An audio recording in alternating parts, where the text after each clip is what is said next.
Brian മസുമി എന്ന ചിന്തകൻ എഴുതിയിട്ടുള്ള കാര്യമാണ് ഇപ്പോൾ സംസാരിക്കുമ്പോൾ എൻ്റെ മനസ്സിലേക്ക് വരുന്നത്. Thought is the unhinging of habits. മലയാളത്തിൽ പറയുകയാണെങ്കിൽ നമ്മുടെ ശീലത്തിൻ്റെ അറ്റുപോകലാണ് ചിന്ത എന്ന് പറയും. നമ്മുടെ ശീലം, നമ്മുടെ പരിചിതമായ വഴക്കങ്ങൾ അവസാനിക്കുന്ന സ്ഥലത്താണ് ഒരുപക്ഷെ തത്വചിന്ത തുടങ്ങുന്നത്. നമ്മുടെ മലയാളത്തിലെയൊക്കെ ചിന്താ പരിസരത്തിൽ നമ്മൾ ഒന്നിക്കൽ പൂർണ്ണമായി നമുക്ക് പ്രത്യക്ഷമാകുന്നതും അനുഭവത്തിലേക്കും ഒക്കെയാണ് നമ്മൾ പലപ്പോഴും ചിന്തയെ തളച്ചിടാൻ വേണ്ടി നോക്കുന്നത്. ഒരുപക്ഷെ നമ്മൾ എല്ലാ സമയവും തെളിവുകളെ അന്വേഷിക്കുന്നു. നമ്മളെപ്പോഴും ചില തെളിവുകളെ അന്വേഷിക്കുന്ന ആ ഒരർത്ഥത്തിൽ ഒരു ഒരു വരട്ട് യുക്തിവാദത്തിൻ്റെ ഒരു തരം കെണിയിലാണ് നമ്മളെന്ന് പറയേണ്ടി വരും.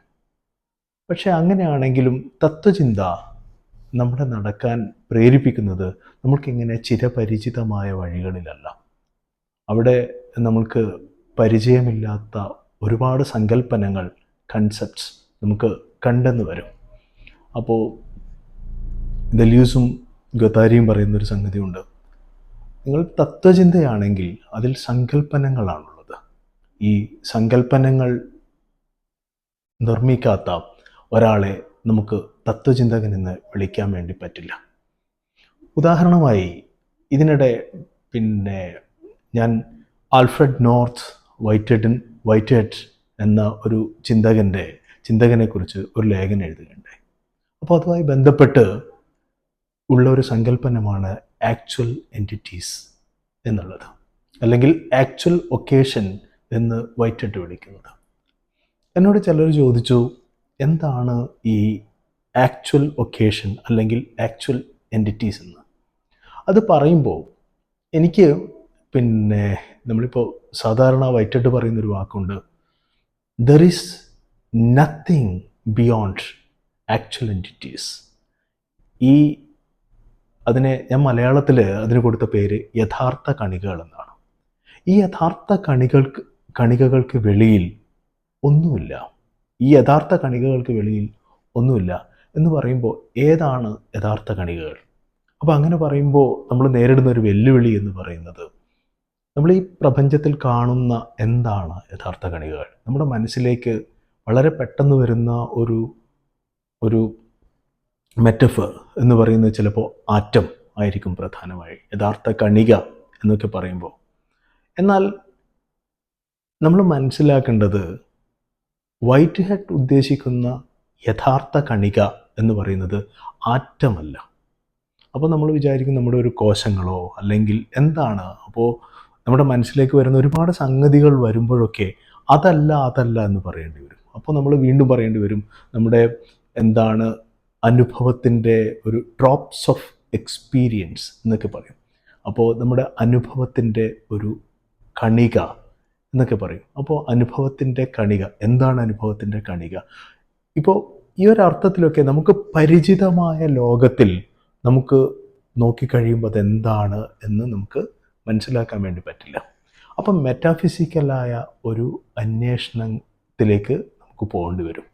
അങ്ങനെ വരികയാണെങ്കിൽ നമുക്ക് നമ്മുടെ യാഥാർത്ഥ്യം എന്ന് പറയുന്നത് എന്താണ് യഥാർത്ഥമായിട്ടുള്ളത്, എന്താണ് എക്സിസ്റ്റൻസ് എന്ന് ചോദിക്കുമ്പോൾ വൈറ്റ് ഹെഡ് പറയുന്ന ഒരു ഉത്തരമെന്ന് പറയുന്നത്, പലതുകൾ ചേർന്ന് ഒന്നാവുകയും ഈ ഒന്ന് പലതിലൊന്നാവുകയും ചെയ്യുന്നു.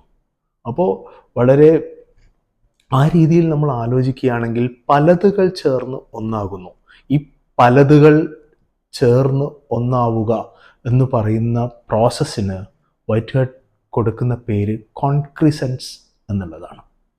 കോൺക്രിസൻസ്. അപ്പോൾ ഈ പലതുകൾ ചേർന്ന് ഒന്നാവുന്നു, അങ്ങനെ ഉണ്ടാകുന്ന ഒന്ന് പലതിൽ ഒന്നായി മാറുന്നു. അപ്പോൾ അങ്ങനെ വരുമ്പോൾ ഒരു മെറ്റാഫിസിക്കൽ ലെവലിൽ മാത്രമാണ് നമുക്കതെന്താണ് എന്ന് മനസ്സിലാക്കാൻ വേണ്ടി പറ്റുക.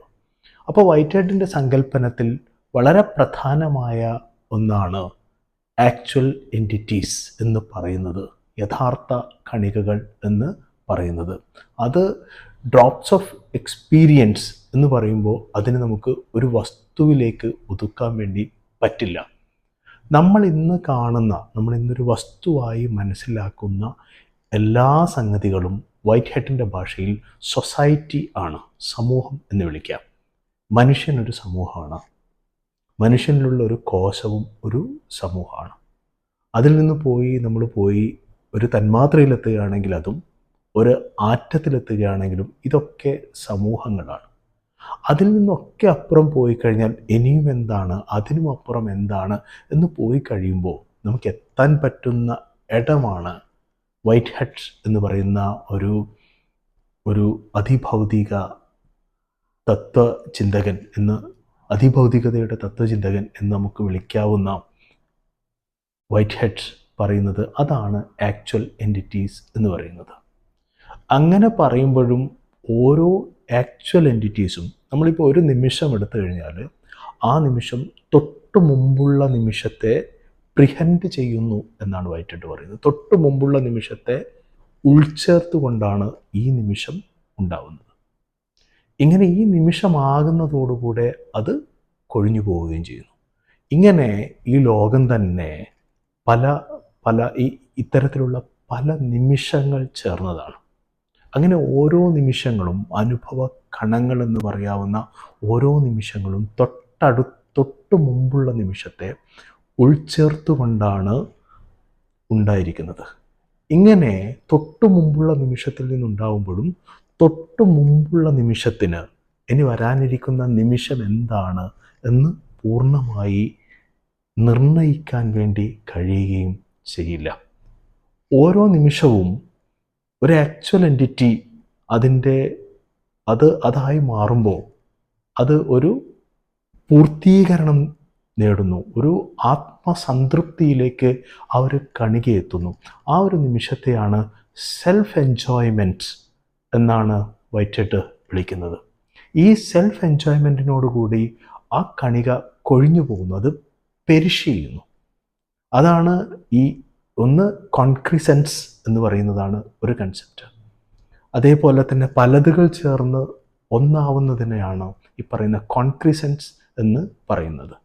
ആ നിലയ്ക്ക് വരുമ്പോൾ പലതും ഒന്നും തമ്മിലുള്ള ഒരു വൈരുദ്ധ്യത്തെ വൈറ്റ് ഹെഡ് മറികടക്കുകയാണ്. പലതുകൾ ചേർന്ന് ഒന്നാവുന്നു. ആ പലത് വീണ്ടും പലതുകളിൽ ഒന്നായി മാറും.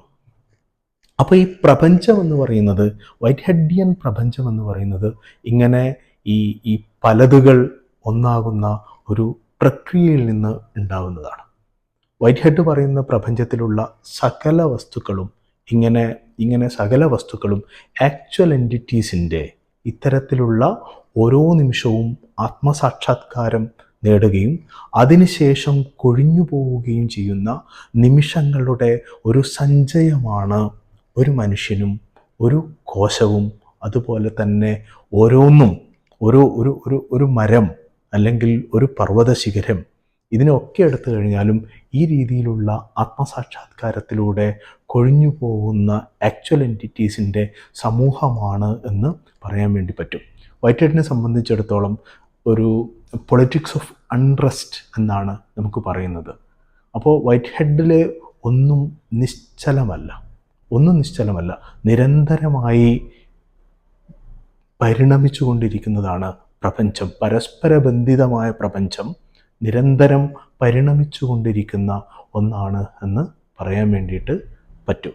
അപ്പോൾ ഇതാണ് വൈറ്റ് ഹെഡിയൻ ചിന്താ പ്രപഞ്ചം എന്ന് പറയുന്നത്.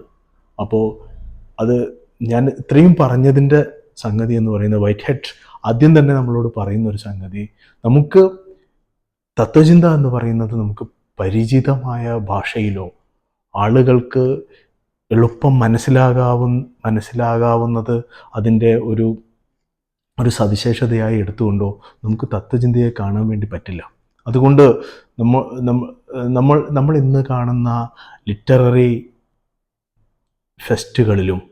ഫെസ്റ്റുകളിലും അതുപോലെ തന്നെ പോപ്പുലർ മാഗസിനുകളിൽ നിന്നും കോളേജുകളിലൊക്കെ ഉണ്ടാകുന്ന പുതിയ കോഴ്സുകളിൽ നിന്നുമൊക്കെ തത്വചിന്ത പതിയെ അപ്രത്യക്ഷമാവുകയും തത്വചിന്തകരെന്ന് പറയുന്നത് ഒരു തീർത്തും ആ രീതിയിൽ നമ്മുടെ ജോബ് മാർക്കറ്റിലോ ഒന്നും യാതൊരു രീതിയിലും തത്വചിന്ത എന്ന് പറയുന്നത് നമുക്ക് നമുക്ക് വിൽക്കാൻ പറ്റുന്ന ഒരു ഒരു സംഗതിയേ അല്ല. അതുകൊണ്ട് അതിൻ്റെ പലപ്പോഴും തത്വചിന്ത എന്ന് പറയുന്നത് തന്നെ അതിൻ്റെ ഈ ഈ ഈ ആളുകൾക്ക് അപ്പീലിംഗ് അല്ലാത്തത് കൊണ്ട്, എളുപ്പം മനസ്സിലാകാത്തത് കൊണ്ട് തന്നെ തത്വചിന്ത എന്ന് പറയുന്നത് ആ ഒരു അർത്ഥത്തിൽ എന്ത് ചെയ്യപ്പെടുന്നു, നമ്മുടെ ഈ പറയുന്ന ഈ നമ്മുടെ ലിറ്ററേച്ചർ ഫെസ്റ്റുകളിൽ നിന്നും അത്തരത്തിലുള്ള പോപ്പുലറായ സംഗതികളിൽ നിന്നൊക്കെ ഒരുപക്ഷെ ഒഴിവാക്കപ്പെടുന്നുണ്ട്. അതുതന്നെയാണ് തത്വചിന്തകന് വളരെ സ്വസ്ഥമായും അതേപോലെ തന്നെ ഏറ്റവും നിശബ്ദമായും ചിന്തിക്കാനുള്ള ഒരു പ്ലേസും, അതുപോലെ തന്നെ വളരെ ആ ഒരു റയറിറ്റി ഉണ്ടല്ലോ, ആ അപൂർവത എന്ന് പറയുന്നത് തത്വചിന്ത എന്ന് പറയുന്നതിനെ മറ്റൊരു ഗണത്തിലേക്ക് മാറ്റുകയാണ് ചെയ്യുന്നത്. അതിനെ അപ്രസക്തമാക്കുകയല്ല ചെയ്യുന്നത്. ആ സ്പേസ് എന്ന് പറയുന്നത് അപ്പോഴും ഞാൻ കരുതുന്നു നമ്മുടെ അക്കാഡമിക് സ്പേസ് എന്ന് പറയുന്നതിന് എന്ത് തന്നെ കുറവുകളുണ്ടെങ്കിലും തത്വചിന്തയെപ്പോലുള്ള സംഗതികൾ, ആളുകളെ ചിന്തിക്കുന്ന മനുഷ്യർ കൂടിച്ചേരുകയും അവർ അന്യോന്യം സംവദിക്കുകയും ഒക്കെ ചെയ്യുന്ന ഒരു സ്ഥലം, ഇടം എന്ന രീതിയിൽ അക്കാഡമിക്ക് അത്രമാത്രം പ്രാധാന്യമുണ്ട്. അതുകൊണ്ട് ഞാൻ ഇത്രയും പറഞ്ഞത്, തത്വചിന്തയുടെ ഒരു പ്രാധാന്യം എന്ന് പറയുന്നത് അത് ആളുകൾക്ക് എത്ര മനസ്സിലാകുന്നു, അത് എത്രമാത്രം അപ്പീലിംഗ് ആണ്, എങ്ങനെ ആളുകൾക്ക് എളുപ്പം മനസ്സിലാവുന്ന രീതിയിലേക്ക് അത് തർജ്ജമ ചെയ്യാം എന്നതിലല്ല എന്ന് തന്നെയാണ് ഞാൻ അടിയുറച്ച് വിശ്വസിക്കുന്നത്.